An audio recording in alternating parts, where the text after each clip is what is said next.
Om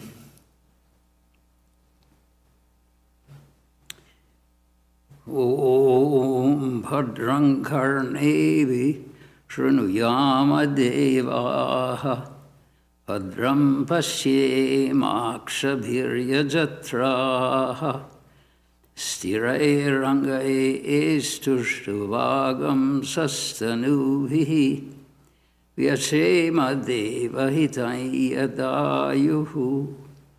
Om Shanti Shanti Shanti. May we hear with our ears what is auspicious.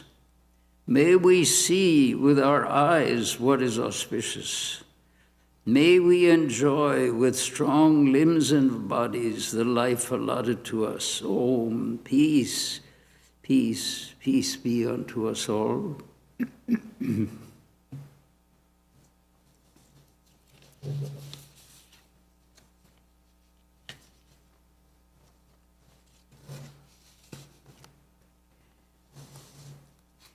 The Bhagavad Gita revisited. It shouldn't actually be, that's really not an appropriate title. Bhagavad Gita revisited, it should be constantly visited. So it should be something that is very natural. It's nothing we should call our attention to, oh, now I'm studying the Gita again. Because the Gita is the essence of the Upanishad. It itself is called an Upanishad. It has that status among the primary foundation blocks of Vedanta, of the Hindu thought. The Vedas, that is the Upanishads, are considered one of the foundation blocks. Then the Gita is considered another, and then there's a third called the Brahma Sutras, which is an analysis of the Upanishads. So the Bhagavad Gita, and also at the end of each chapter of the Bhagavad Gita, there's a phrase that is chanted that identifies the Gita as one of the essential, as an Upanishad, as having the same stature as an Upanishad.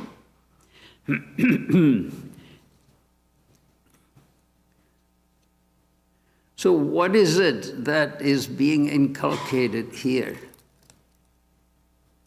And I think we can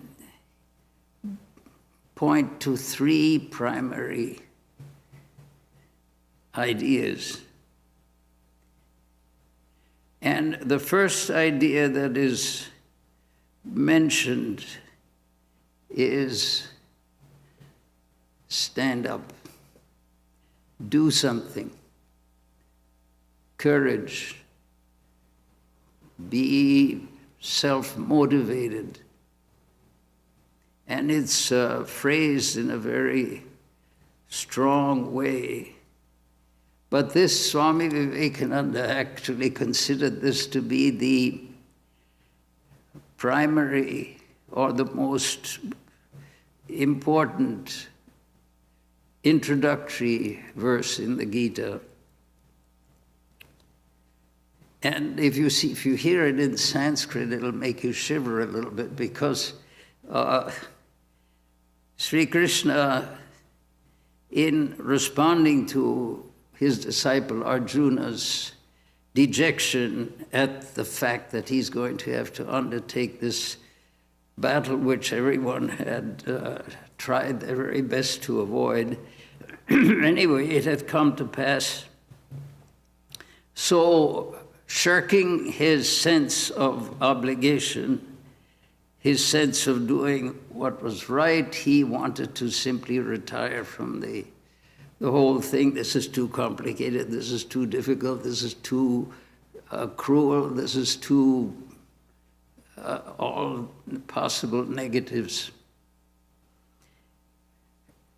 And so he tells Krishna, I don't want to go any farther in this. I want to go off into the mountains, essentially. The implication was, I want to go off into the Himalayas and meditate on God, which is, of course, what everyone advises. Yes, go to the Himalayas, meditate. That is the thing. That is how one achieves, ideally, that the Himalayas can be your own, your own retreat somewhere. Anyway, retire into that solitude and don't bother about the details of what's going on in this world. Just the important thing is God alone is the reality, and therefore that is what the only thing that's really necessary that we should pay attention to. So he wanted to say, no, this is too messy a situation. I want to give this up. I cannot possibly go through with it. Although they had tried to avoid this for a long time, but now it had come to pass that this was the only possibility that remained, and so they were on the field of battle ready to engage in this. And he says, well, this is too messy, but he had gone through the whole process up to this point. And then on at the actual time the conflict was about to begin, he sees that in front of him is an array of superior forces, and he decides, no, I don't want to bother with this. So Krishna shocks him.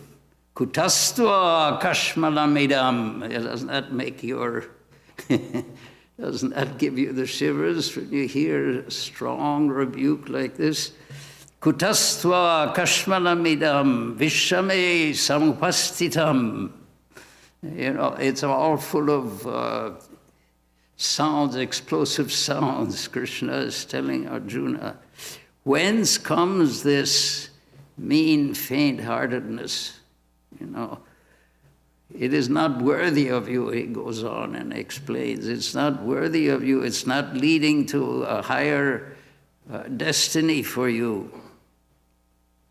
You should give up this mean faint-heartedness and go straight to do what has been prepared for over a long period of time. This has been prepared. This is the only solution that has been found. This has to be gone through. Why at this point, at the very last minute, essentially the very last second, you prepared the way all the way up to this point, and then finally you say, well, no, I want to go into the forest and sit down quietly under a tree very comfortably and meditate, supremely aloof from everything. So this is also said to all of us. This is not, if it were just Arjuna, we could enjoy it like a movie or a novel. We need not worry that this had any message for us, but this is a message for us. Because this is actually the human condition, that very few people see their way through this maze of the world, through the pattern of their lives. And so the tendency to shirk one's responsibility is the tendency not to face unpleasant situations which should have been faced. That is something that is a message for all of us. And because it's a message for all of us, the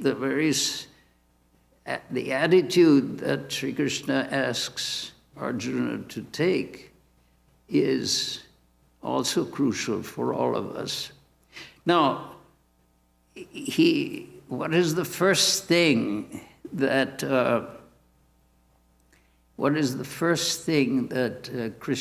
Sri Krishna does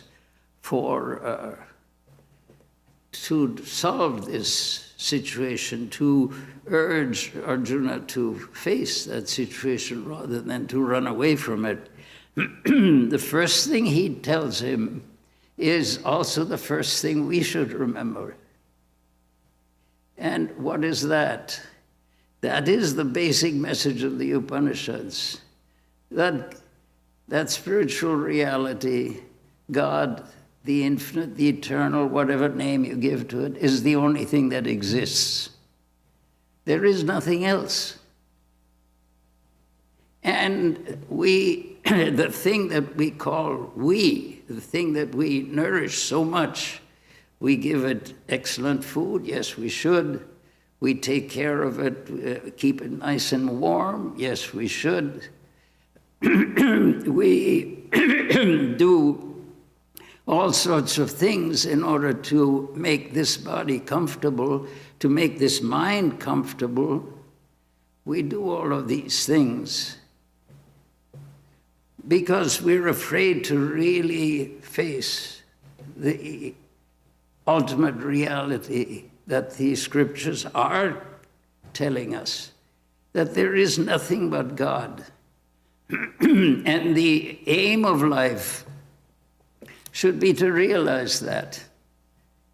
The aim of life should be to become absorbed in that. And then whatever difficulties we have to undergo, whatever harsh and unpleasant things we have to do in this world, because these things have been prepared for, that has to be faced.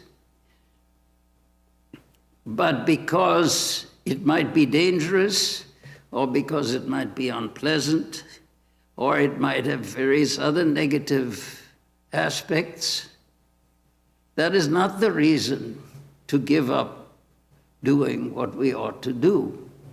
And what is it that we ultimately ought to do? What is the, if you look behind the surface of things, what we ought to do is to remember, not only remember, to realize that the spiritual reality alone exists. This is an astounding message, and it's the central message of the Gita, which is phrased in so many ways and so many chapters, approached in so many details. But the basic message is God alone exists. God being the infinite, the eternal, the foundation, the background, the sustenance of everything, whatever name you want to give it, however you want to describe it. Every experience of ours is an experience of God. That is the statement. Now then you say, well, that is something very difficult to understand. I see people and I see things and I see obligations. And the only thing that I don't see is that entity you call God or the Spirit or the infinite, the eternal. That is the only thing that I do not see. I see so many other things of so many different types. And I feel obligated to all these things in various ways. I'm connected with them. I'm connected to my family in a certain way. I'm connected to my superiors, my bosses, my employers, my school, my this, my that. I'm connected to all these things in so many different ways. So where is this entity called God that you're talking about that's supposed to be the only reality? These are the questions that the Gita in all of its 18 chapters tries to solve by approaching it in different ways. But the key idea is just that which is described in the second chapter, that there was never a time when we did not exist. There was never a time when all these facing an army, when all these people that you're now proposing to fight, and you're afraid that you're going to kill them. There's never been a time when these did not exist, and when you did not exist. Of course, the body has come and the body will go, but the essential part, the essence, the reality, the inner core, which is the soul of everything, that has always existed. Okay, that's fine. That's a theoretical idea. You can say, okay, a few great saints and sages may realize that. But how does it affect us? And it may be that,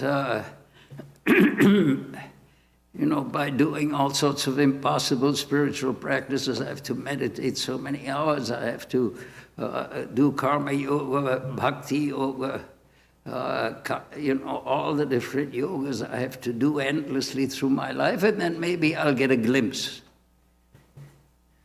And so it doesn't seem very hopeful, and it doesn't seem terribly important.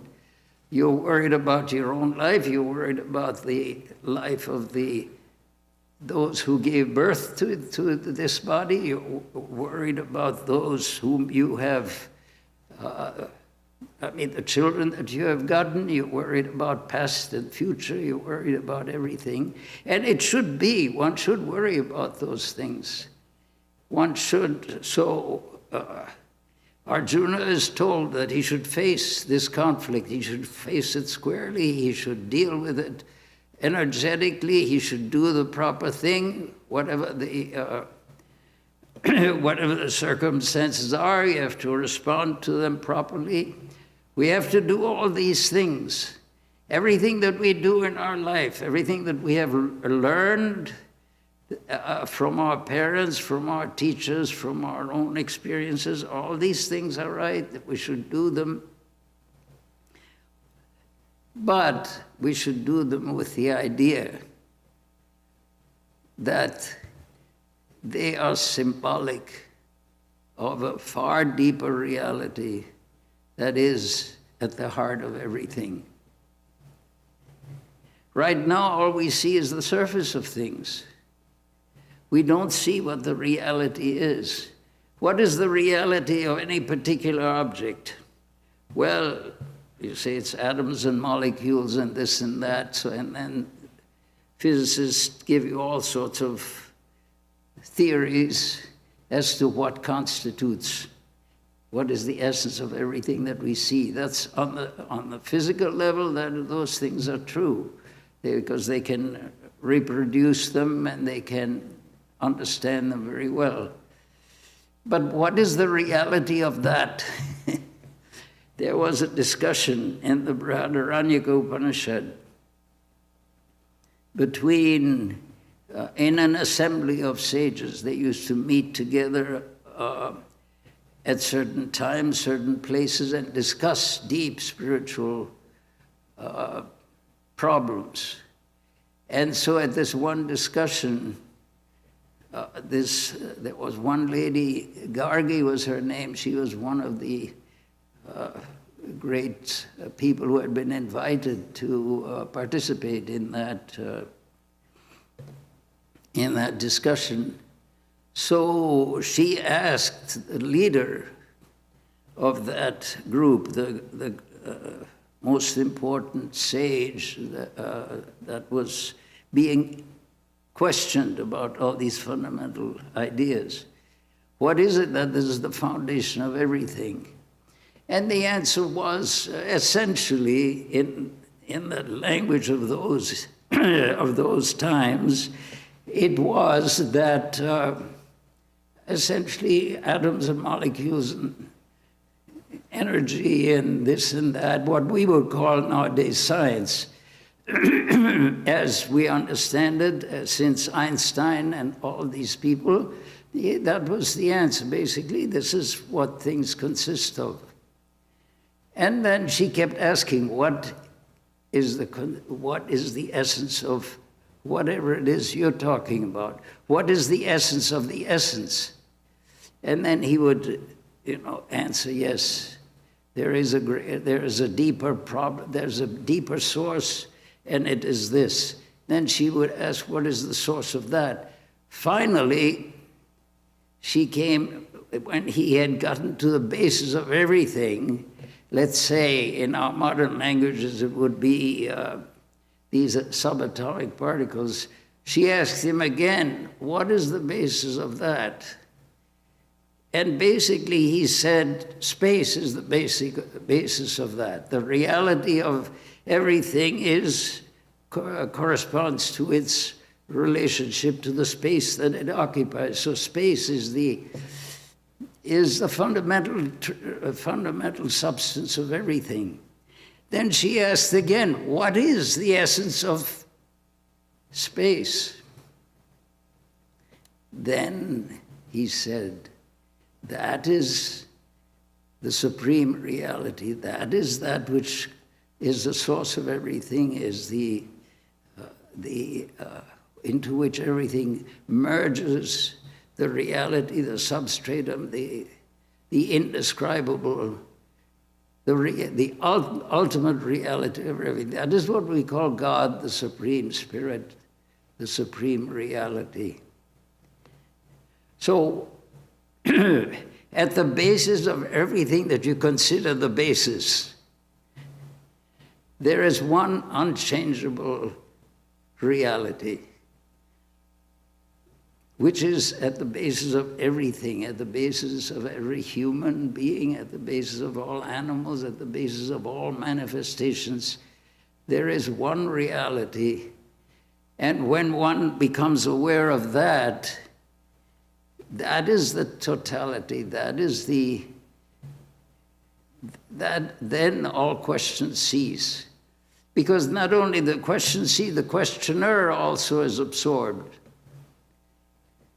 When the questions will keep going as long as there's a questioner.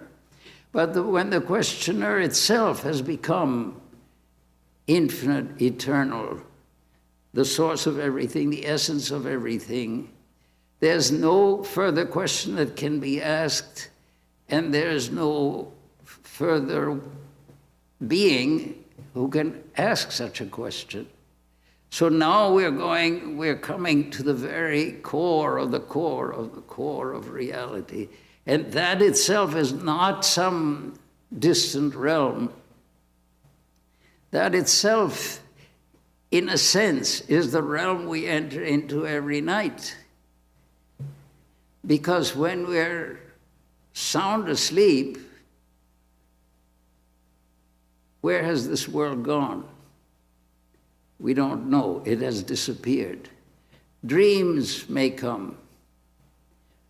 That's another world that arises.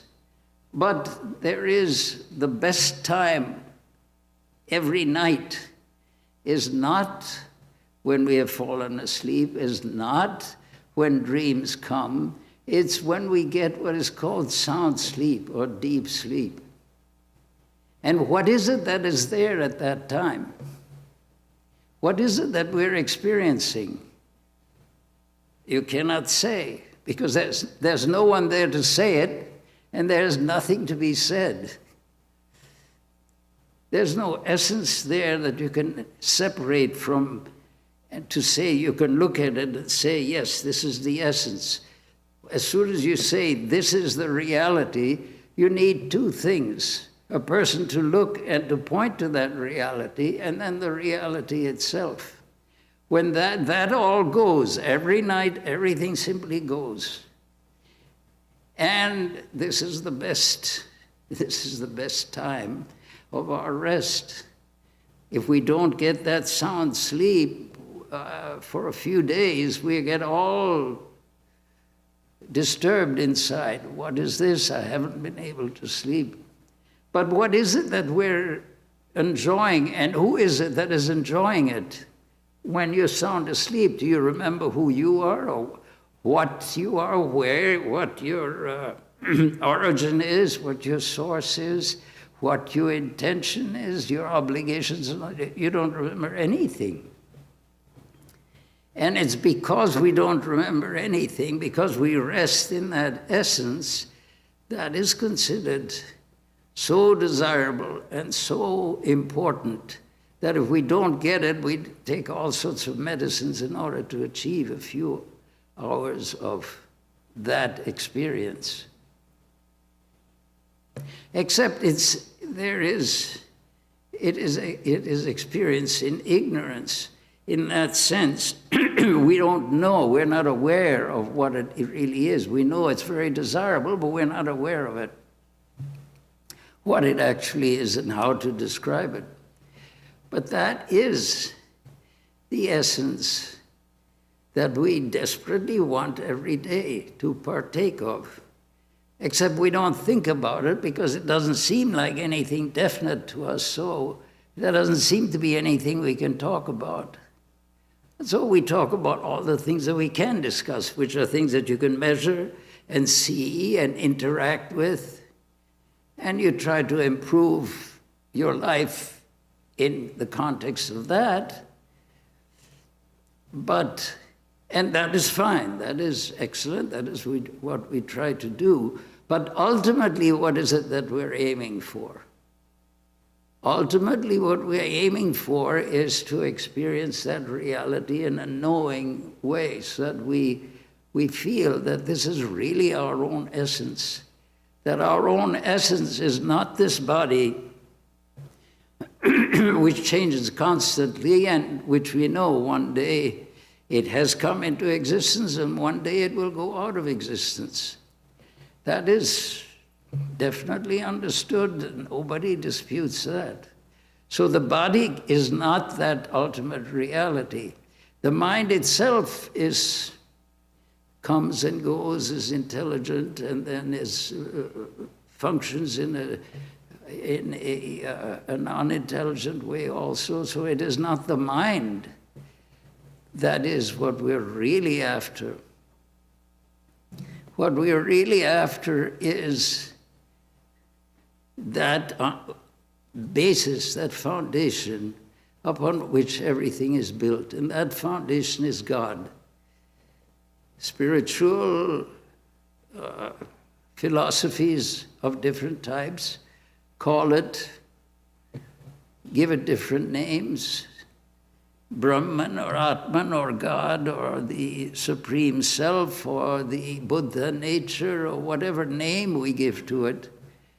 We're all convinced, really speaking, we're all convinced that there is something very fundamental to us. That's why we feel we're important.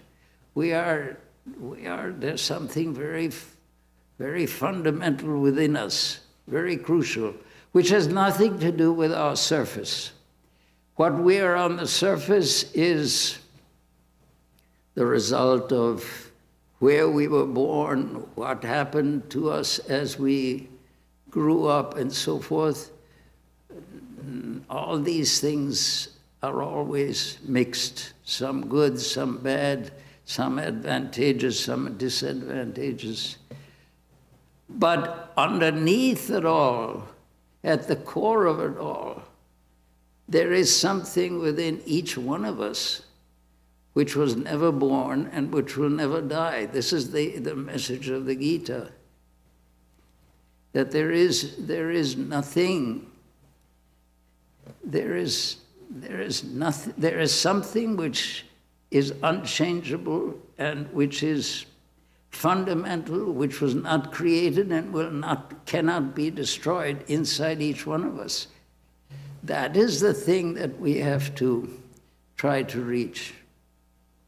You can say you can give it any name you want. You can call it the Atman, you can call it God, you can call it the Buddha nature. Each religion defines it in a different way. But where do all the religions meet? You know, we say that each religion is the perception of a spiritual route to a goal, and that goal is the same. That it's described in different ways, but it is the same. That is one of the basic statements that spiritual philosophy makes. But what is that goal? What is it that we're trying to reach? What we're trying to reach is that thing within each one of us which is eternal. None of us will admit that this inner reality has come into existence at a certain time and will go out of existence at another time. And all the religions make this particular claim that there is a reality which is fundamental, which is the reality present within each one of us or available to each one of us. They phrase it in different ways. And what is meditation? People talk about meditation. Yes, I want to go to meditate. What do they mean by meditation? Various things, so many different things, depending on the tradition that they have been introduced to. But the essence of the whole thing is that we want to reach that within each one of us which is permanent, unchanging, whether we are good or bad, whether we're happy or miserable, whether we're fortunate or unfortunate. There is something within each one of us which has not come into existence because it has always existed, which cannot go out of existence, which cannot die. It was not born and it will not die. What is born and dies is subject to the laws of nature or the laws of psychology. But there is something within each one of us which was never born and will never die. That is the only message of religion, the only central message. Everything else becomes a detail, how to reach that, how to acknowledge that, how to experience it. So the Gita's basic message comes into this, at the very beginning, when after Arjuna has made his argument that this action that he has to undertake is, he wants to get out of it, and he gives certain reasons which from the ordinary standpoint sound quite reasonable, why he should get out of it, why this whole thing is a total mistake. But Krishna points out to him, first of all, this truth. And it's in this, the first teaching verse, you could say, of the Gita, Na tvevaham jatunasam, na tvam neme janadhipaha. Okay, na tu eva aham. It is not that I never existed. It is not a fact that I never existed. Not tvam, nor you. Na ime neme janadhipaha. These janadhipa. Adhipa is a king, these kings of men. It is not true that there was a time when I did not exist. It is not true that there was a time when you did not exist. It is not true that there was a time when all these kings of men did not exist. And furthermore, there is no time when none of us shall cease to be.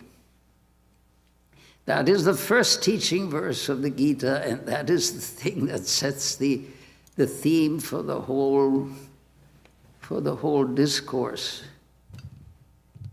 That within us, the essence within us, has always been and always will be what we normally identify as I is the body or the mind. And those things obviously they developed. There was a time when they did not exist. Obviously, there was a time when they shall cease to exist. There was the mind becomes wise and it becomes foolish. It goes up and down. All our life is governed by what happens to our mind and what happens to our body. And then we want a religion that is going to deal with the body and the mind.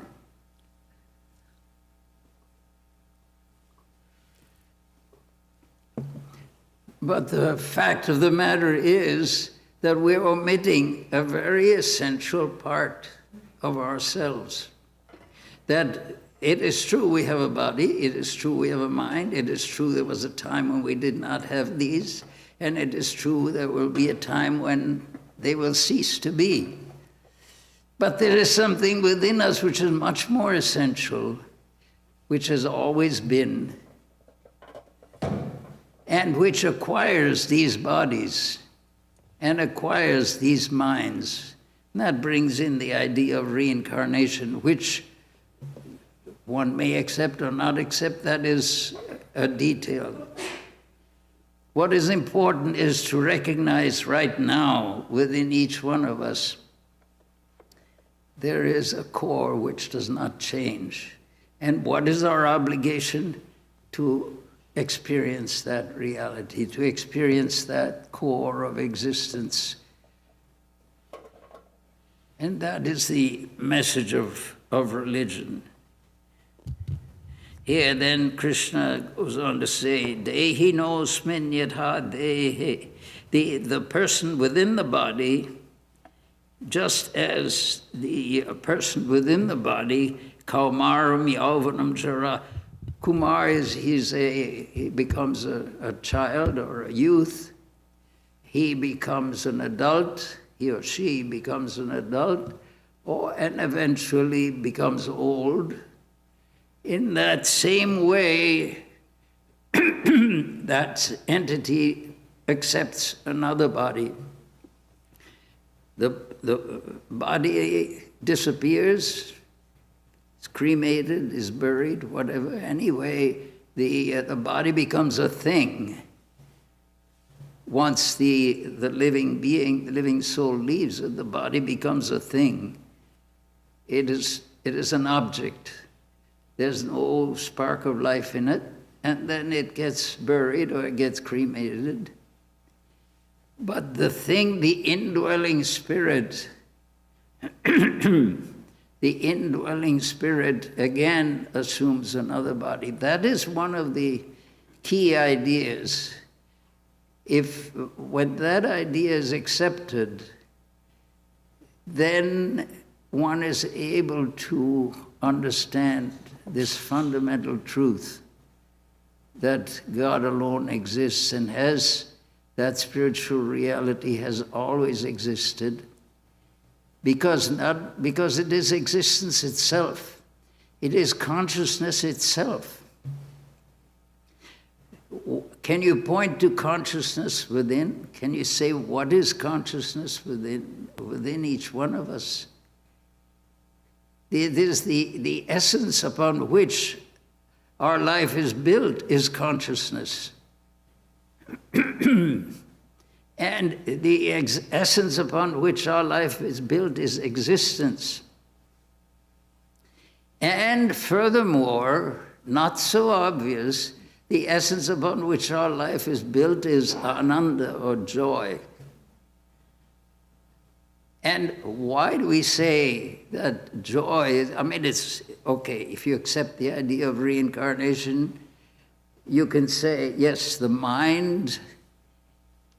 See, because when the body dies, there is no proof that the mind also dies. The dead body, you can see, okay, it's there, and it used to be conscious, it used to react when it was challenged in some ways. So you could say, yes, there's life in the body. The life is gone, it's quite obvious. But what tells you that the mind is gone? What tells you what has happened to the mind? Where was the mind anyway? If you look at a person, can you tell where the mind is? If that person is asleep, you can say nothing about the mind. It's only because that person has life that you make some judgment about the mind. It becomes life means you become obvious of the fact. It becomes obvious to us that there is a mind there. It's not only the body there, but that body is permeated by something more subtle than the physical, and so that is the mind. So when the body dies, what happens to that mind? So you say, well, I mean, the mind disappears, obviously the body is gone. Not so. There have been studies that there was a doctor named Kubler-Ross who made a study of something called the near-death experience, in which a person has been declared clinically dead. In other words, whatever the doctors can measure was negative. That is, breathing and blood pressure and heart and this and that, all these things indicated death. And the doctors have certain ways of measuring or determining whether a person, a being, has passed away or not. And then they can sign their name, yes, such and so has passed away. They know that is true. But it has also happened that those who were declared to be clinically dead have revived. And of course, medically, some explanation will be given. But nevertheless, from all external signs, death was declared.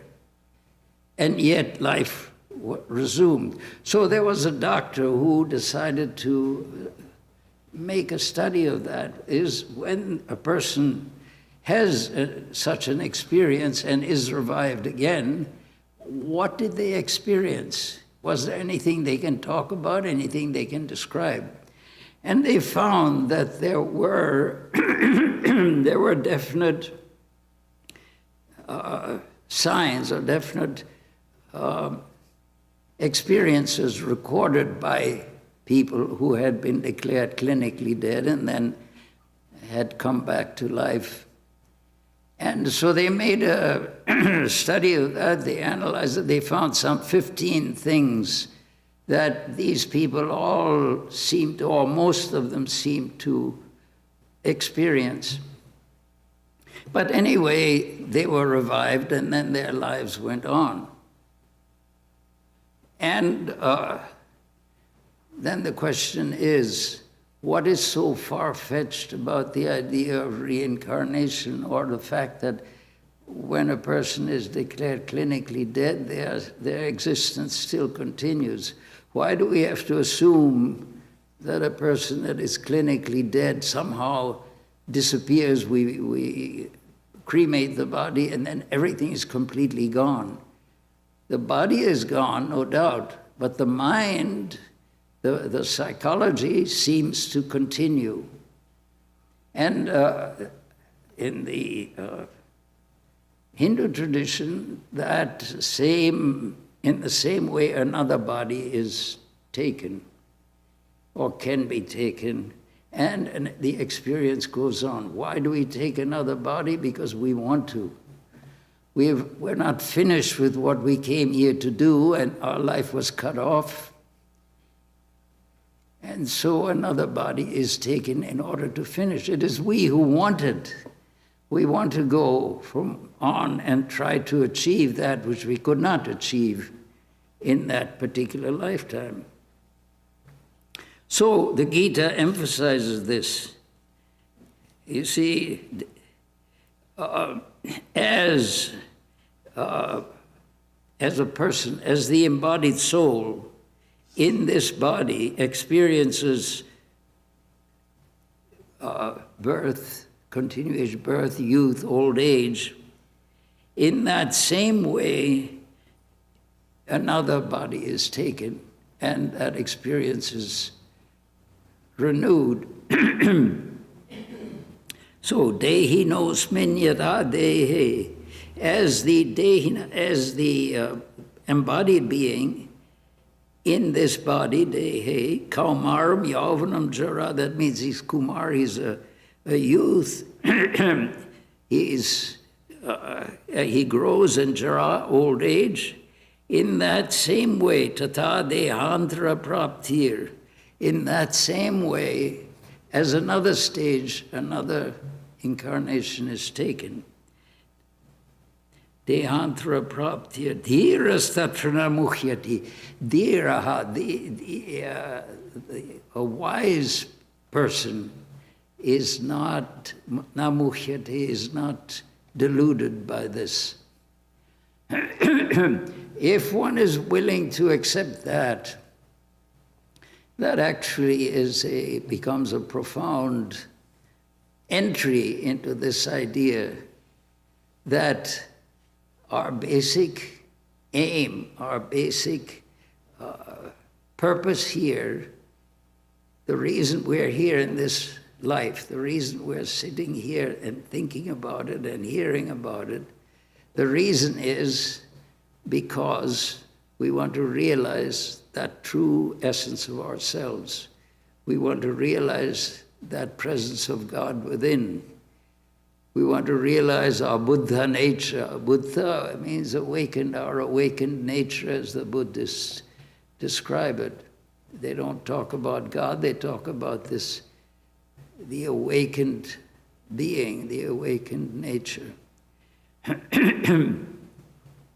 So this is the, once one thinks of it in that way, if one thinks in terms of one life that comes and goes, then it becomes inexplicable. What are we here for? And maybe we get old and we feel we haven't accomplished anything. Then it becomes problematic and difficult to explain. But if that idea that this is part of a process, and we have been through it many times before, and we've tried to advance, we've tried to become ever more aware, ever more illumined as we progress, and that the goal is to attain that realization.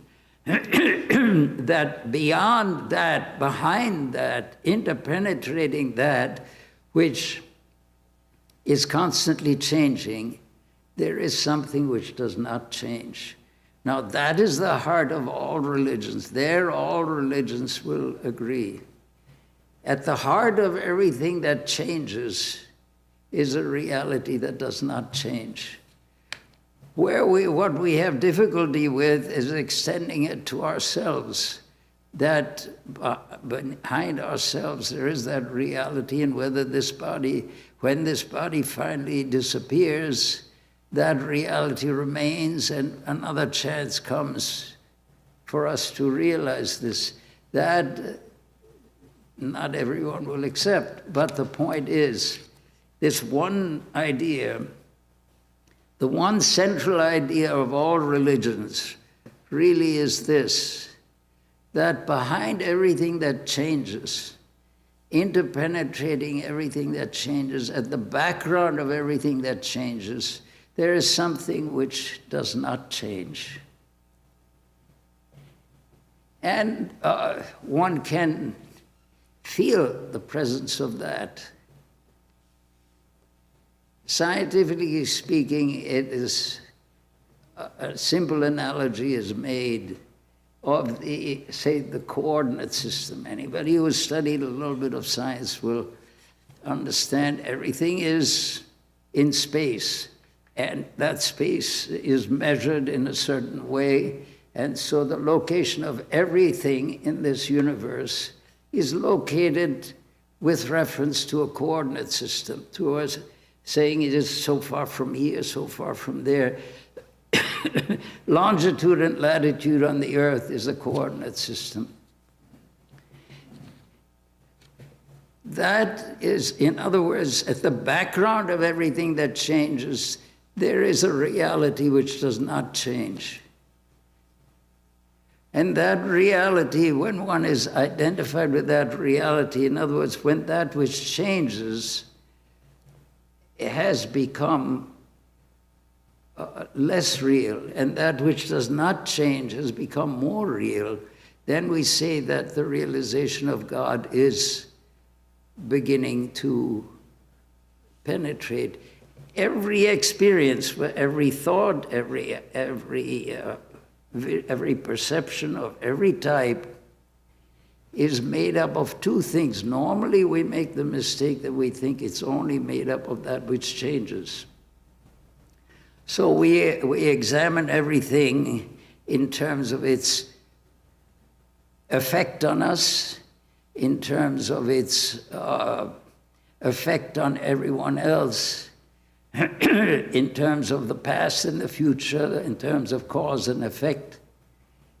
All these things are right, but behind everything there is a reality which never changes, which there's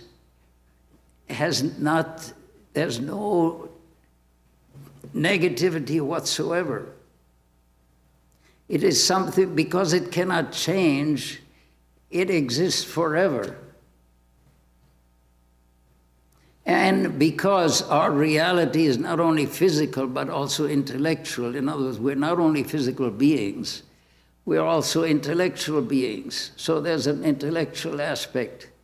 Behind every physical reality, there is an unchanging reality. Behind every mental concept, behind every idea, at the source of every concept, every concept is described in terms of something which does not change. So there is, behind every physical reality, behind every mental idea, there is something which does not change. The very essence of ourselves, that I, which is the center of our universe, you could say, which is the center of our being, that I, where does that I, that feeling of I come from? Yeah, when I is related to the body, it's obvious. The body was born, the body will grow, the body eventually will pass away. Well, the mind is also an I think of myself as the mind. Yeah, the mind also, it was educated, developed, the mind constantly changes. And at times the mind is not there. In the state of deep sleep, the mind is not there.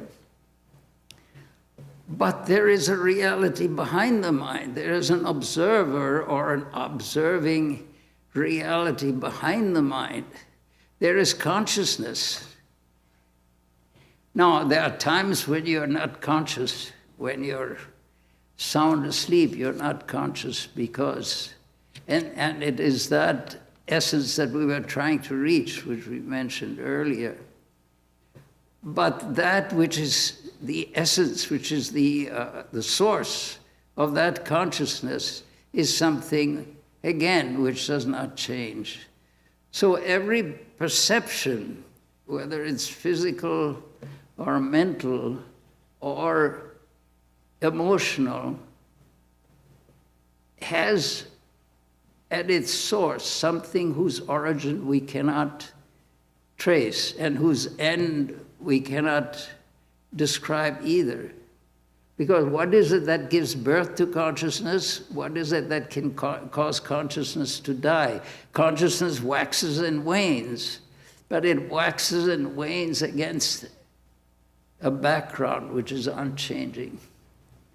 So that unchanging reality, if we feel the existence of the unchanging reality, it must be existence. It must be conscious or consciousness itself. And it is pure joy. If you ask yourself, what is it that gives us joy? What is it that gives us ananda, this feeling of joy?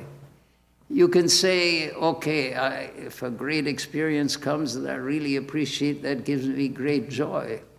But there's also that joy, for instance, in the state of deep sleep when there is no experience whatsoever, and yet there's a tremendous yearning to repeat that experience again. Why do we want to repeat it? There's nothing there we can identify. But there is, when every physical and mental, intellectual object is gone, that is the core of the matter. If you remove all physical objects and all intellectual and mental objects, what remains is pure joy. And the proof of that is that we desire to absorb ourselves in that state every night.